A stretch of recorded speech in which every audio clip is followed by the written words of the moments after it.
Everything you're looking at here came from Temu. They reached out to sponsor a build on the channel, and after some back and forth, I agreed. But instead of reviewing just one thing, I figured why not try something a little different. Can you actually build a model using kits and tools from Temu?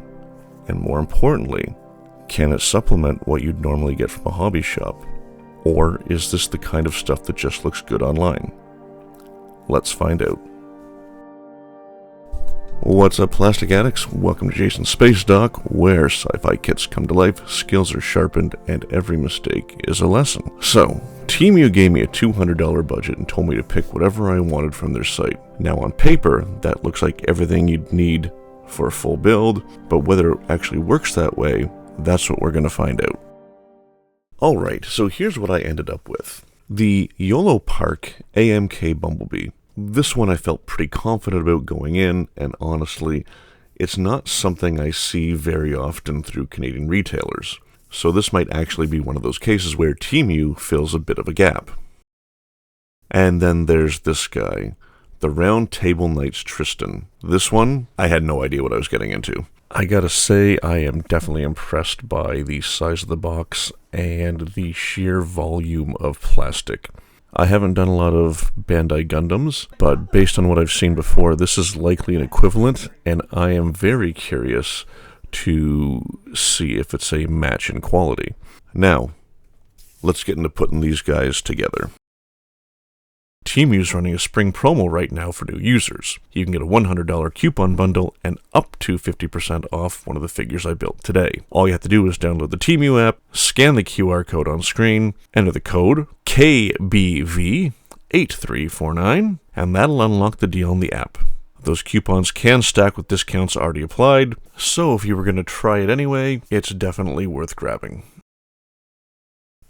I decided to start with the Bumblebee because I figured this one was going to come together really fast. And honestly, it was straight out of the box, super simple. In fact, no tools, which means no cleanup, just assembly.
Now that makes this an especially approachable kit if you just want something that looks good without a lot of effort. And, as I suspected, this is where Temu makes a lot of sense, because it does give you access to kits you may not easily find locally. Then I moved on to the Knight, and this is where things got a lot more interesting. Right away you can tell this is a completely different kind of build. Where Bumblebee was quick and straightforward, this is much closer to a Bandai Gundam. You've got a lot more parts, more moving pieces, and a lot more going on in terms of how everything comes together. And this is really where this whole experiment starts to matter, because it's one thing to throw together a simple kit, but something like this is where materials, tools, and fit all start to make a difference. One of the issues I ran into was the sprue holder. The slots were too narrow for these sprues, so definitely not ideal for this kit, but for a kit with thinner sprues, it would be just fine. The nippers I picked up, definitely bigger than I would have liked, definitely clunky, but surprisingly, they actually worked pretty well.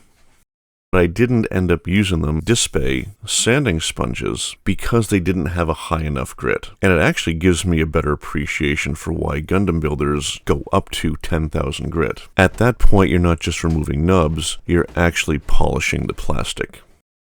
Getting into the initial assembly, the first thing I noticed, the fit was actually pretty solid. Parts went together cleanly, nothing felt overly fragile, and overall it was a pretty smooth start. But with something like this, you're always waiting for that moment where things get a little more complicated.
Big surprises was the Display panel liner.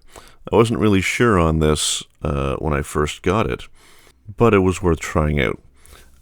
It basically has a fountain pen quill type tip, so it's very, very fine. And I was able to compare it to the brush that comes with the Temu panel liner. And my biggest takeaway is that this is actually really convenient and a lot cleaner to work with. Originally, I had planned to light both these models, so I picked up SMD LEDs, Cobb strip, the more rigid Edison-style LED diodes. The scale on the Knight was just too small to realistically modify the head for lighting, and the Bumblebee, well, that was already assembled, so there was no getting in there. So where does that leave us at? The kits, honestly, both solid. Bumblebee is super approachable. The Knight takes more work, but it's a really rewarding build. The tools, they work. The nippers surprised me. The panel liner was actually really nice to use, definitely the standout. But stepping back from the individual parts for a second, there's something bigger here. Over the last 10 years, we've seen a lot of local hobby shops disappear. And depending on where you live, you might not even have access to one anymore. And in that kind of situation, yeah, Temu can absolutely be a viable alternative. Not that it replaces everything, but because it gives you access. Model building is all about the journey. Every project is a chance to learn something new and push your skills a little further. So keep building, enjoy the process, and keep moving your craft forward one build at a time.